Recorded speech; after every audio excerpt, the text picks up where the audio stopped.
வணக்கம் மக்களே. இந்த வீடியோல நம்ம மறுபடியும் தங்கத்த பத்தி தான் பேச போறோம். ஏன்னா நெறைய பேர் வந்து என்ன கேட்டாங்க அப்டின்னா, அ நாங்க தங்கம் புடிச்சிருக்கு. எங்களுடைய பிள்ளைகளுக்கு நாங்க வந்து தங்கம் போடணும். அதுக்காக தங்கம் வாங்குறோம். அதனால தங்கம் விலை ஏறுது. அவ்வளோதானே. இதுக்கு மேல நீங்க என்ன வந்து ஒரு நாட்டோட கரன்சிக்கும் தங்கத்துக்கும் சம்மந்தம்னு சொல்றீங்க. ஏதோ பாண்ட் மார்க்கெட்டுக்கும் தங்கத்துக்கும் சம்மந்தம்னு சொல்றீங்க. அதாவது இன்ட்ரெஸ்ட் ரேட்டுக்கும் அதுக்கும் சம்மந்தம்னு சொல்றீங்க. டாலருக்கும் தங்கத்துக்கும் சம்மந்தம்னு சொல்றீங்க. இதெல்லாம் என்னது அப்படின்னு சொல்லி கேட்டிருந்தீங்க. ஸோ நாம என்ன தெரிஞ்சுக்கணும் அப்படின்னா, தங்கம் அப்படிங்கிறது வந்து நம்மளுடைய ஆபரணத்தை மட்டுமே குறிக்காது. உலகம் முழுக்க வந்து பார்த்தீங்கன்னா, அ பல மக்கள் தமிழர்களை தவிர மேபி இந்தியாவும் சேர்த்துக்கலாம். இந்தியர்களை தவிர வேற யாருமே வந்து ஆபரண தங்கத்தில வந்து அதிக ஆர்வம் காட்டுவதே கிடையாது. அவர்கள் கையில பணம் வந்த உடனே அவசரமா போயிட்டு முதல்ல தங்கத்த வந்து வாங்க மாட்டாங்க. தங்கத்தை ஒரு சொத்தாக அடுத்தடுத்த தலைமுறைக்கு வந்து கடத்த மாட்டாங்க. நாம மட்டும் தான் பண்ணுவோம். அதிலயும் தமிழர்கள் அதிகமாக பண்ணிட்டு இருக்காங்க அப்படின்னு சொல்லலாம். ஸோ இதிலருந்து நம்ம என்ன புரிஞ்சுக்கணும் அப்படின்னா, நாம தங்கத்தோட விலையை நிர்ணயிக்கக்கூடிய நிலையில் கிடையாது. நாம வாங்குற தங்கமும் வந்து ரொம்ப அதிகமான அளவில் கிடையாது. யாரு தங்கம் வாங்குனா விலை உயரும் அப்படின்னா, அரசாங்கங்கள் தங்கம் வாங்கினால் மட்டும் தான் விலை உயரும்.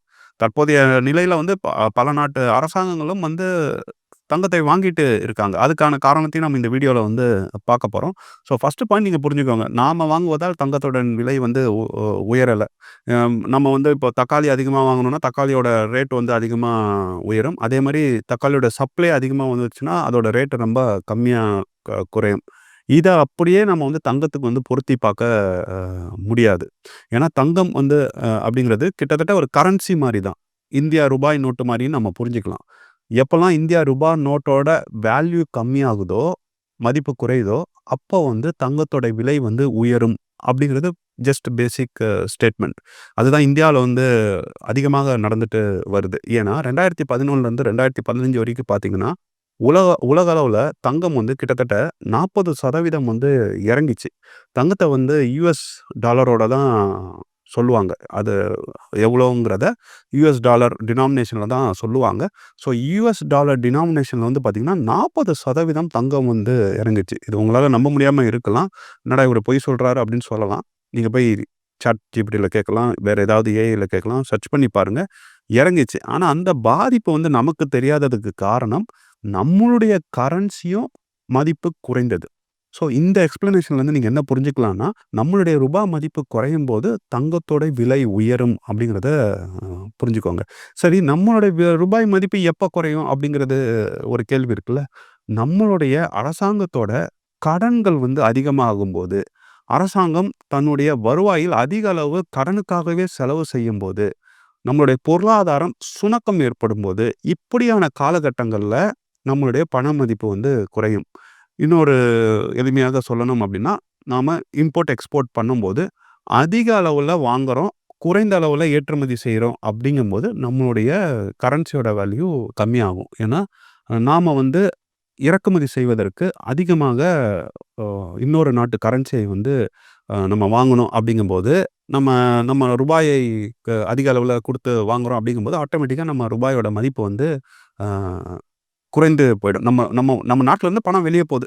அப்படி வெளிய போது அப்படின்னா, அந்த அந்த நாட்டுக்கான மதிப்பு வந்து குறையுது அப்படிங்கிற அளவுல புரிஞ்சுக்கலாம். இத எப்படி எளிமையா சொல்லணும் அப்படிங்கிறது நீங்க கமெண்ட்ல கூட சொல்லலாம். என்னால முடிஞ்ச அளவுக்கு நான் இதுல சொல்ல முயற்சி பண்ணியிருக்கேன். ஸோ நெட் டு நெட் என்ன பார்த்தீங்கன்னா, கரன்சி வேல்யூ குறைஞ்சுது அப்படின்னா, தங்கத்தோடைய மதிப்பு வந்து உயரும். மக்களோட நம்பிக்கை வந்து தங்கத்து மேல வரும்.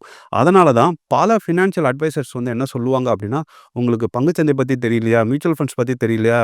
வேற எத பத்தியும் தெரியல. கவலையே படாதீங்க. தங்கத்திலயாவது முதலீடு பண்ணுங்க. ஏன்னா குறைந்தபட்சம் ஒரு இன்ஃப்ளேஷன்ல இருந்து உங்கள வந்து காப்பாத்திடும் தங்கம் அப்படின்னு சொல்லுவாங்க. இன்ஃப்ளேஷனும் ஏன் வருது அப்படின்னா, நம்மளுடைய ரூபாயோட மதிப்பு குறைவதால் தான் வருது அப்படிங்கிறத நம்ம புரிந்து கொள்வோம். ஸோ இது வந்து பாயிண்ட் நம்பர் 1. அடுத்தது வந்து உலக அளவுல பார்த்தீங்கன்னா, எப்போதுமே ஒரு ஸ்ட்ரக்சர் வந்து இருக்கும். உலகத்தை வந்து அததான் அந்த ஸ்ட்ரக்சர் தான் பொலிட்டிக்கல் ஸ்ட்ரக்சர் நான் சொல்றேன். அவங்க தான் வந்து இயக்குவாங்க. முன்னாடிலாம் வந்து பார்த்தீங்கன்னா, ஐரோப்பிய நாடுகள் வலிமையாக இருந்தது. அவர்கள் தான் உலகத்தை இயக்கிட்டு இருந்தாங்க. அதுக்கப்புறம் அமெரிக்கா வந்தது. அமெரிக்கா கரன்சி மேல் நம்பிக்கை வந்தது. USD டாலர் மேல நம்பிக்கை வந்தது.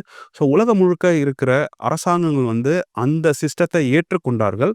அந்த சிஸ்டத்தை ஏற்றுக்கொண்டதுக்கு அப்புறம் அவங்க என்ன பண்ணாங்க, USD கரன்சிய அதிகமாக வாங்கி வைத்துக் கொண்டார்கள். ஏன்னா, அந்த சிஸ்டத்துக்குள்ள வந்துட்டாங்க. அந்த சிஸ்டத்துக்குள்ள இயங்கணும் அப்படின்னா, உங்களுக்கு அந்த கரன்சி தான் தேவைப்படும். நீங்க ஒரு சுற்றுலா மையத்துக்கு போறீங்கன்னு வச்சுக்கோங்க. இல்லன்னா நம்ம அ ட ட டைம் ஜோன்ஸ்லாம் இருக்குன்னு நெனைக்கிறேன். இந்த நம்ம மாலுக்குலாம் போனீங்கன்னா, குழந்தைகள் விளையாடுவதற்கு ஒரு இடம் குடுத்துருப்பாங்க. அங்க போயிட்டு நீங்க அந்த மிஷின்ல போய் போடுற காயின் வந்து என்னன்னு பார்த்தீங்கன்னா, அதுக்கு அவங்க குடுக்குற காயினா தான் இருக்கும். நீங்க அத வாங்குனா தான் அங்க வந்து விளையாட முடியும். ஸோ அப்படிதான் இதையும் நீங்க புரிஞ்சுக்கணும். ஸோ உலகத்துல அந்த சிஸ்டம ஏற்றுக்கொண்டதுக்கு அப்புறம், உலகத்தில் நீங்கள் வர்த்தகம் செய்யணும் அப்படின்னா, USD டாலர் இருந்தால் மட்டும் தான் வர்த்தகம் செய்ய முடியும் அப்படிங்கிற நிலை வந்ததுக்கு பிறகு, உலகம் முழுக்க இருக்கிற நாடுகள் வந்து USD டாலரை வந்து வாங்கி வைத்துக் கொண்டார்கள். அமெரிக்கா மேல் அதிக நம்பிக்கை வைத்து, அமெரிக்காவோட பாண்டுகள் அமெரிக்காவுக்கு பணம் தேவைப்படும். அவர்கள் திரட்டுகின்ற பணம் பெரும்பான்மையாக டெட் தான் இருக்கும். கடன் தான் வாங்குவாங்க. ஸோ அந்த பாண்டுகள் எல்லாம் வாங்கி வைத்துக் கொண்டார்கள் அப்படின்னு சொல்லலாம். சரி, அப்படி வாங்கி வச்சுட்டாங்க. இப்ப என்ன மாறிடுச்சு அப்படின்னா, அமெரிக்க அரசாங்கம் என்ன செஞ்சிருக்கு, ரஷ்யாவை தண்டிக்கிறேன்னு சொல்லிட்டு, ரஷ்யா வாங்கி வச்சிருந்த பாண்டு, USD டாலர் இந்த மாரி அவங்களோட சொத்துக்கள் எல்லாத்தையுமே வந்து முடக்கிட்டாங்க. உக்ரைன் போரை வந்து காரணம் காட்டி. அதனால என்ன ஆயிடுச்சு, உலகத்துல இருக்க மத்த நாடுகளுக்கு, அரசாங்கங்களுக்கு ஒரு பதட்டமான சூழ்நிலை வந்துருச்சு. எப்போதுமே நாம ஒரு மையப்புள்ளியை வந்து தொடவே கூடாது. அத தொட்டுட்டோம் அப்டின்னா, அத சுற்றி இருக்கிற மத்த எல்லாமே வந்து உதிர்ந்து விடும். அதுதான் இங்கேயும் நடந்திருக்கு. அமெரிக்கா அரசாங்கம் ரஷ்யாவை பழிவாங்குவதற்காக இப்படியான ஒரு காரியத்தை மையப்புள்ளியை தொட முடியும் அப்படி என்றால், அவர்கள் நாளைக்கு நம்மையும் வந்து சீண்டுவார்களே அப்படின்னு சொல்லி சைனா போன்ற நாடுகள் முழுவதுமாக தங்கத்தை நோக்கி போக ஆரம்பிச்சுட்டாங்க. டாலரை விற்க ஆரம்பிச்சுட்டாங்க. அதனால தான் வந்து உங்களுக்கு பார்த்தீங்கன்னா, தங்கத்தோட விலை வந்து மிக வேகமாக, அபரிமிதமாக வளர்ந்தது. அரசாங்கங்கள் வாங்கிய காரணத்தால் தான். இன்னொரு பக்கம் யுஎஸோட எக்கனாமியும் வந்து பார்த்தீங்கன்னா, சிக்கல்களுக்கு உள்ளானது அப்படின்னு சொல்லலாம். நான் ஆரம்பத்திலேயே சொன்னேன். நம்மளுடைய USD டாலர் டினாமினேஷன்ல தான் உங்களுக்கு வந்து தங்கம் வந்து மதிப்பிடப்படுகிறது அப்படின்னு சொன்னேன். அந்த வகையில பார்த்தீங்கன்னா, யுஎஸ் நாட்டுல அவங்க குடுக்குற வட்டி விகிதத்துக்கு ஏத்தபடி தான் தங்கத்தோட விலை வந்து ஒரு ஏற்ற இறக்கம் வந்து அ இருக்கும் அப்படின்னு சொல்லலாம். அந்த வகையில பார்த்தீங்கன்னா, அவங்க எப்பலாம் வந்து ரேட் கட் பண்றாங்களோ, ரேட் கட்டுன்னா, நீங்க ஒரு பாண்டுல இன்வெஸ்ட் பண்றீங்க. ஒருத்தர்ட்ட கடன் குடுக்குறீங்க. அவர் வட்டி உங்களுக்கு கம்மியா குடுத்தாருன்னு வச்சுக்கோங்களேன், நீங்க அவர்ட்ட கடன் குடுக்க மாட்டீங்க. அவர்ட்ட கடன் குடுக்குறதுக்கு பதிலா இன்னொருத்தர்ட்ட குடுக்கலாம். இல்ல அதுக்கு பதிலா தங்கத்தையே வாங்கி வச்சுக்கலாம். இதே கான்செப்ட் தான். அரசாங்கம், யுஎஸ் அரசாங்கம் தன்னுடைய பாண்டுக்கு வட்டி கம்மியா குடுக்குறேன் அப்படின்னு சொன்னா, யாருமே அத போய் வாங்க மாட்டாங்க. அதுக்கு பதிலா தங்கத்திலேயே போட்டு வச்சுரலாமே அப்படின்னு சொல்லி தங்கத்தில போட்டு வச்சுருவாங்க. இது வந்து 3வது காரணமாக நம்ம பார்க்கலாம். பட் இதுல இன்னொரு விஷயமும் இருக்கு. நம்ம இதெல்லாம் வந்து கைட்லைன்ஸ் தான். இத அப்படியே எடுத்துக்க கூடாது. இன்றைய சூழ்நிலையில பார்த்தீங்கன்னா, நமக்கு வந்து இன்ட்ரெஸ்ட் ரேட் அதிகமானாலுமே தங்கத்தோட விலை வந்து உயருது. அதுக்கு என்ன காரணம் அப்படிங்கிறது நான் சொன்ன அந்த 2வது பாயிண்ட்ல இருக்குது. உலகத்தோட நம்பிக்கை வந்து யுஎஸ் டாலர் மேல வந்து கிடையாது. அமெரிக்கா டாலர் மேல கிடையாது அப்படிங்கிறதுனால, நாம வந்து அவங்க எல்லாருமே தங்கத்த நோக்கி போறதுனால, தங்கத்தோட விலை இந்த இன்ட்ரெஸ்ட் ரேட் அதிகமா இருக்கும்போதும் வளர்ந்துட்டு இருக்கு. இதெல்லாம் ஒண்ணு தொடர்பு உடையது அப்படிங்கிறத நம்ம புரிஞ்சுக்கணும். ஸ்ட்ரெய்ட் ஃபார்வர்டா டெஃபினிஷன் இதுதான். ஓகே, அப்ப அவங்க வந்து ரேட் கட் பண்றாங்க. இங்க டாலர் விலை ஏறிடும் அப்படின்னு நம்ம நினைக்கக்கூடாது. இன்னொன்னு என்னன்னா, ஆக்சுவலா இதெல்லாம் நடக்கிறதுக்கு முன்னாடி செய்திகளின் அடிப்படையில தான் எந்த ஒரு அசெட் கிளாஸுமே வந்து ஏற்றம் அடையும், இல்ல இறக்கம் அடையும். அதுவும் ரொம்ப ஒரு முக்கியமான புள்ளியா நம்ம பார்க்கணும். இத நீங்க 4வது காரணமாவும் பார்த்துக்கலாம். இப்படி பல காரணங்கள் வந்து தங்கத்தோட ஏற்றத்துக்கு அ காரணியாக இருக்கு. நாம வாங்குவதால் மட்டும் மாறல அப்படிங்கிறத புரிஞ்சுக்கோங்க. இப்போ கொஞ்சம் க கம்மியா ஆயிருக்கு. தங்கத்தோட விலை வந்து ரூ. 17,000 போயிட்டு இப்போ 15,000 அந்த ரேஞ்சுக்கு வந்திருக்கு. ஆனால் அடிப்படையில இப்ப நான் சொன்ன காரணங்கள் இருக்குல்ல, இதெல்லாம் ஃபண்டமெண்டல்ஸ்ன்னு சொல்லுவாங்க. எப்படி ஒரு ஷேர் மார்க்கெட்ல வந்து பார்த்தீங்கன்னா, ஒரு கம்பெனியோட ஃபண்டமெண்டல்ஸ் அதோட revenue, sales, capital investments, outstanding லோன்ஸ பத்தி சொல்லுவாங்களோ, அதே மாதிரி தங்கத்தை பொறுத்தவரைக்கும் இதெல்லாம் ஃபண்டமெண்டல்ஸ் அப்படின்னு சொல்லலாம். இந்த ஃபண்டமெண்டல்ல எதுவுமே வந்து மாற்றம் அடையல.